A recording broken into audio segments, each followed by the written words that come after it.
방통이 왜 제갈량의 깊은 계략 아래 죽음을 맞이해야 했을까? 중원이 혼란에 빠지고 영웅들이 끝없이 솟아오르던 시대, 사마휘는 이렇게 말했습니다. 와룡과 봉추, 이 둘 중 하나만 얻어도 천하를 다시 일으킬 수 있다. 그가 평생 추천한 인물은 단 2명. 한 사람은 훗날 촉한의 승상으로 역사에 이름을 새긴 제갈량, 그리고 또 한 사람은 젊은 나이에 요절한 봉추, 방통이었습니다. 그런데 그의 죽음은 정말 전장의 비극적 우연이었을까요? 아니면 이미 어둡게 짜인 계략의 마지막 조각이었을까요? 혹시 그와 뜻을 같이 했던 제갈량이 스스로 봉추를 죽음의 길로 이끈 장본인이었을지도 모릅니다. 오늘 영상에서는 봉통의 마지막 행적과 그를 둘러싼 수많은 의혹, 그리고 삼국시대의 깊은 정치적 흐름 속에 숨겨진 진실을 차근차근 밝혀보려 합니다. 삼국지를 사랑하시는 분들, 그리고 난세 영웅들의 비밀스러운 이야기와 미스터리를 좋아하시는 분들은 구독과 알림 설정 잊지 마시고 저희와 함께 중국 역사 속 가장 흥미로운 순간들을 파헤쳐 보시기 바랍니다. 천지가 혼란에 빠지고 삼국이 분열되던 시대, 아직 정권이 완전히 서지 않은 상황 속에서 각지의 영웅들은 저마다 출세의 길을 찾고 있었다. 그 가운데 한 사람, 외모는 못생기고 성격은 거칠며 말은 돌처럼 직설적이고 행동은 서투른 인물이 있었으니 바로 방통, 자사원이었다. 그는 남군 상양 출신으로 후세에는 봉추라는 이름으로 불리게 된다. 어릴 적 방통에게 두드러진 것은 없었고 사람들은 그의 둔하고 투박한 모습만을 보며 무심히 지나쳤다. 그러나 대지는 숨은 보석을 품듯 위대한 지혜는 종종 겉으로 드러나지 않는다. 20살 무렵 방통은 천하의 인재를 알아보는 명사 수마휘, 즉 수경 선생을 찾아갔다. 당시 수마휘는 뽕나무 위에 앉아 있었고 방통은 그 아래에서 해가 떠 있는 동안부터 별이 떠오를 때까지 세상을 논하고 병법과 정치, 인간 도리에 대해 대화를 나누었다. 그 밤 수마휘는 방통의 골격과 기운 속에서 특별한 기상을 감지하며 말했다. 외모는 흉하지만 재질은 남다르다. 장차 천하를 진압할 인재가 될 것이다. 이후 남군에서 봉추의 소문이 퍼지기 시작했고 세상 사람들은 더 이상 그를 평범한 자로 보지 않게 되었다. 방통은 단순한 지혜뿐 아니라 미래 촉한의 기둥이 될 제갈량, 즉 와룡과 깊은 인연이 있었다. 어린 시절 제갈량의 누이가 방산민에게 시집가면서 방통과 친인척 관계가 되었고 방통의 숙부 방덕공은 그를 정치와 전략의 길로 이끄는데 큰 역할을 했다. 이렇게 방통과 제갈량은 젊은 시절부터 서로 왕래하며 세상 일과 계략을 논했다. 그러나 두 사람의 성격은 정반대였다. 제갈량은 신중하고 침착하며 세수 앞을 내다보는 전략가였고 방통은 직설적이며 기민하고 세세한 것에 얽매이지 않았다. 그 때문에 종종 사람들에게 과소평가되었지만 방덕공은 그의 비범한 재질을 높이 평가했다. 방통은 적벽대전에서 조조의 함대를 묶는 계책을 세워 손유연합의 대승에 기여했고 유비의 참모로서도 선제적 전략을 제시했다. 그러나 천하의 명성에도 불구하고 그의 길은 순탄치 않았다. 동호에서는 조루가 권력을 쥐고 방통을 경계하여 남군의 작은 관직에 머물게 했다. 이에 방통은 불평하지 않고 스스로를 단련하며 나중에 유비의 곁으로 돌아와 촉한의 중랑장으로 임명되었다. 하지만 이때 이미 미묘한 균형이 깨지고 있었다. 제갈량은 멀리서 방통을 관찰하며 조심스럽게 조언을 보내었고 그 안에는 독이 숨어있는 듯한 경계심도 있었다. 방통은 이를 눈치채고 의심했지만 여전히 유비를 위해 헌신했다. 결국 방통은 스스로 운명을 받아들이기로 결심했다. 만약 자신의 공적이 막히고 사람들의 의심과 질투 속에 살아가야 한다면 차라리 그의 죽음이 후세의 진정성을 증명하도록 하겠다고. 그리고 그는 흰말에 올라 유비가 과거에 탔던 길을 따라 나아갔다. 그 길이 죽음으로 통하는 길임을 알면서도 피하지 않았다. 그는 떠나며 의문을 남겼다. 과연 봉추는 스스로 죽음을 선택한 것일까? 아니면 그의 심장이 이미 질투와 의심, 그리고 천명이라는 보이지 않는 힘에 의해 죽어 있었던 것은 아닐까? 건교 전투 건안 19년 여름, 하늘에는 이상한 바람이 불고 구름이 산마루를 가로질러 검게 드리워졌다. 마치 곧 일어날 격동의 사건을 예고하는 듯했다. 방통은 당시 대군을 이끌고 낙성으로 향했다. 적을 혼란시키기 위해 그는 위원에게 선봉을 맡기고 자신은 남쪽의 험한 길을 택했다. 절벽이 양쪽으로 높이 솟은 그 길은 매복의 위험이 크고 지원이 어려운 지형이었다. 그러나 꾀가 뛰어난 방통이 이 사실을 모를 리 없었다.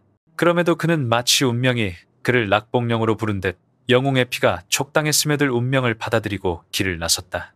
협곡을 지나자마자 양쪽 절벽에서 화살이 비처럼 쏟아졌다.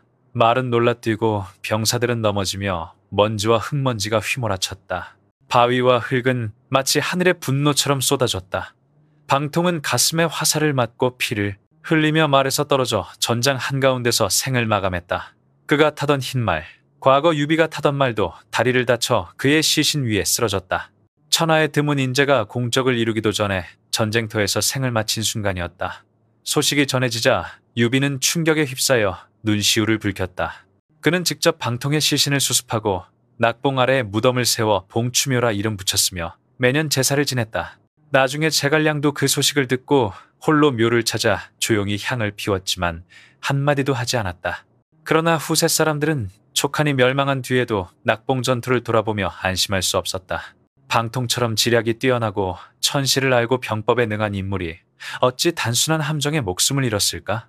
혹시 그의 죽음은 단순히 화살에 맞아 죽은 것이 아니라 인간의 마음보다 더 깊고 하늘의 섭리보다 더 음모적인 계획의 결과는 아니었을까? 후세의 사람들은 추측했다. 제갈량이 전투 전 방통에게 보낸 편지 속 언어는 겉으로는 관심과 조언처럼 보였지만 사실 날카로운 날을 숨기고 있었다. 한쪽으로는 경고의 의미, 다른 한쪽으로는 은밀한 압박이었다. 천하에서 가장 지혜로운 사람이 야심 있는 방통에게 쓴 글이 단순한 허언일 리가 없었다. 방통은 편지를 읽고 비웃었지만 마음속은 흔들렸다. 그는 제갈량이 본래 심중이 깊고 계산이 남다르며 은둔자로부터 승상에 오르기까지 모든 걸 치밀하게 계획했다는 것을 잘 알고 있었다. 제갈량은 방통이 너무 일찍 성공하기를 바라지 않았던 것이다. 만약 봉추가 익주에서 공을 세우고 처음부터 큰 역할을 했다면 후의 권력과 명예가 제갈량을 위협할 수 있었다. 촉한의 왕조는 두 개의 밝은 불꽃을 동시에 품을 수 없었다. 사람의 마음은 깊고 지혜자의 눈은 더 깊다. 제갈량은 방통을 죽이지는 않았지만 편지로 그의 마음을 흔들었다. 마치 정옥이 어머니의 편지를 이용해 자치를 속여 유비 곁에서 떠나게 한 것처럼 제갈량은 충혜를 이용해 방통을 고뇌하게 했다. 그 순간부터 방통은 자신이 더 이상 활약할 공간이 없음을 깨달았다. 나아가면 의심받고 물러서면 비겁하다고 여겨질 것이며 공이 지나치면 유비가 제갈량과의 균형에서 고민할 것이다. 그래서 그는 죽음을 선택했다. 모든 것을 대업에 바치고 후에 올 사람이 걸림돌 없이 나아가도록. 방통이 죽고 그의 군대는 흩어졌지만 서촉의 형세는 여전히 유비에게 기울어 있었다. 제갈량은 경추에서 익주로 군을 이끌어 방통의 일을 이어받았다. 그때부터 모든 영광은 제갈량에게로 향했고 그는 봉추의 유산을 이어받아 누구와도 다투지 않았다. 방통의 죽음은 아직 답없는 질문을 남겼다. 왜 지혜로운 이는 스스로 죽음의 길로 나아갔는가? 왜 뛰어난 이는 피와 눈물 속에서 스스로 물러나야 했는가? 역사는 모래 아래 숨겨진 진실을 기록하지 않는다. 그러나 방통이 낙교의 화살 속으로 뛰어들기 전 그의 행동과 생각, 반응 하나하나를 살펴보면 분명해진다. 그는 죽음을 선택했다. 평온한 작별을 위해 더 이상 제갈량의 의심에 얽매이지 않고 유비의 의심 어린 시선에도 흔들리지 않기 위해. 그는 명예를 지키고 길을 내주며 촉한의 권력이 분열되기 시작할 때 세상의 불합리와 맞서지 않기 위해 죽음을 택했다. 그는 제갈량에게 편지로 이렇게 쓴 바 있다. 나는 내가 대업을 이루길 원치 않는다는 것을 안다. 너는 봉추가 날개를 펴면 와룡의 빛을 가릴까 두려워한다. 그럼에도 불구하고 방통은 좁은 길로 나아갔고 흰 말을 타고 험한 바위길을 지나 군을 이끌었다. 어리석어서가 아니었다. 그는 이미 결심했다. 의심 속에서 살아가는 것보다 명료함 속에서 죽는 편이 낫다고. 그 결단 덕분에 방통은 한 남자의 명예를 지켰다. 그는 물러서지 않았고 멈추지 않았으며 혼란 속에서도 삶을 구걸하지 않았다. 진정한 지혜자는 더 이상 시대와 맞지 않음을 깨달으면 무릎 꿇어 용서를 구하지 않고 다른 사람과 빛을 다투지도 않는다. 그들은 물러서기로 선택하며 필요하다면 생명까지 걸고 물러선다. 그때부터 사람들은 방통을 다른 눈으로 보기 시작했다. 그는 단순한 군사가 아니었고 적벽에서 조조의 배를 격파한 참모만도 아니며 서촉을 점령할 계책을 세운 이만도 아니었다. 그는 자신의 죽음을 알면서도 때를 맞추어 바르게 그리고 기계 있게 죽음을 선택한 사람이었다. 보통 사람의 눈에는 그의 죽음이 불운처럼 보였지만 시대를 이해한 사람에게 그는 길을 내어준 이었다. 자신을 태워 다른 사람에게 빛을 비추게 한 스스로 희생을 감수한 인물이었다. 그는 알았다. 계속 공을 세우고 전장 깊숙이 나아간다면 결국 제갈량의 눈에 가시가 될 것을. 그때면 촉한의 권력은 둘로 나뉘거나 둘 중 하나는 은밀히 사라져야 할 운명이었다. 그래서 그는 먼저 나섰다. 그의 죽음은 모든 갈등을 해소했고 제갈량이 후에 대업을 홀로 펼치도록 길을 열었다. 봉추가 떠나자 모든 소문은 멈추었고 모든 의심은 사라졌다. 제갈량은 최고의 계책자로 우뚝 서게 되었고 유비는 안타까움 속에서도 마음의 짐을 덜었다.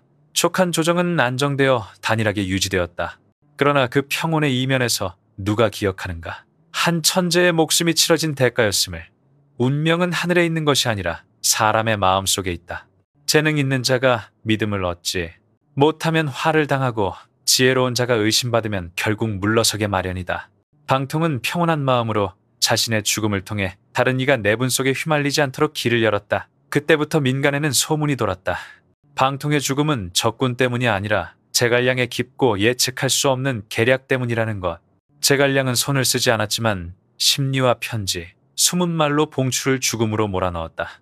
피는 흘리지 않았지만 상대를 굴복하게 만들었고 손을 쓰지 않았지만 생존의 길을 죽음으로 바꾸었다.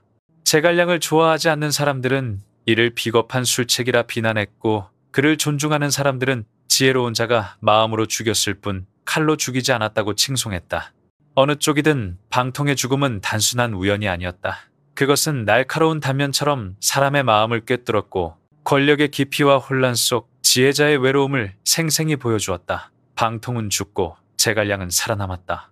한 사람은 젊어 세상에 이름을 남기고 한 사람은 오래 살아 강산을 짊어졌다. 두 사람은 시대의 양극이었지만 촉한의 운명을 완성하는 뗄 수 없는 두 조각이었다. 결국 방통의 죽음은 그를 작게 만들지 않았다. 오히려 후세의 눈에는 그를 더 크게 만들었다. 그는 시대를 이해했고 자신을 이해했으며 희생의 가치를 이해한 채 당당하게 죽음을 선택했다. 역사는 누구에게도 편애하지 않는다. 승자는 금빛 글자로 기록되고 패자는 시간의 눈물로 새겨진다. 그러나 방통처럼 비록 짧은 생애였지만 그의 흔적은 1000페이지가 넘는 역사책보다도 길게 남았다. 봉추 날개를 펼치기도 전에 구름 속에서 부러진 봉황은 단순히 매복에서 죽은 것이 아니라 천재가 시대와 맞지 않으면 스스로에게 큰 재앙이 될 수 있음을 증명하며 죽은 것이다. 방통이 떠난 뒤 제갈량은 홀로 전장을 이어받았다. 유비는 더 이상 두 계책가 사이에서 갈등하지 않았다. 그러나 이상한 점이 있다. 그날 이후 유비가 방통을 언급할 때마다 눈가가 붉어졌다. 사람들은 말한다. 유비는 제갈량보다 방통을 더 많이 그리워했다. 깊은 정 때문이 아니라 봉추의 죽음 속에 유비의 일부 책임 한때 의심하고 주저하고 끝내 믿지 못한 군주의 책임이 담겨 있었기 때문이다. 그러나 아무리 안타까워도 그 죽음은 되돌릴 수 없었다.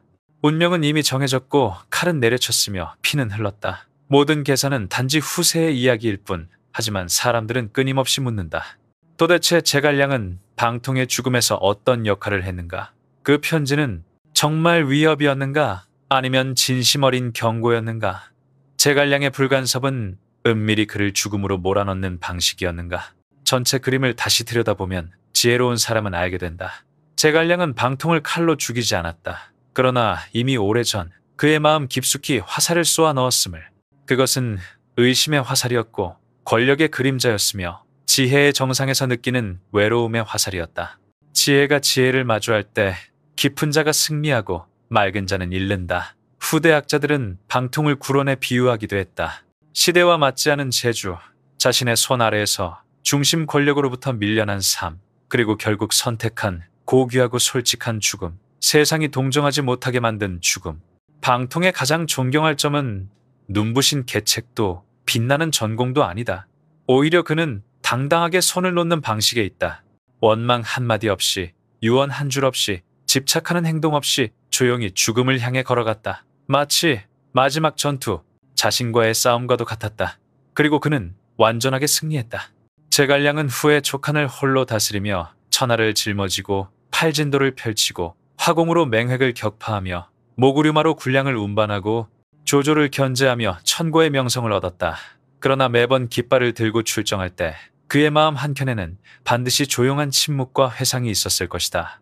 함께 걸었던 길을 밝히는 불을 지폈던 그를 떠올리며 봉추의 죽음이 없었다면 와룡의 빛이 과연 그렇게 눈부셨을까? 방통의 죽음이 후세에 남긴 교훈은 크다. 재능 있는 천재도 이해가 필요하다는 것. 권력은 칼 없이도 사람을 죽일 수 있다는 것. 한 왕조는 동시에 너무 많은 빛을 담을 수 없다는 것.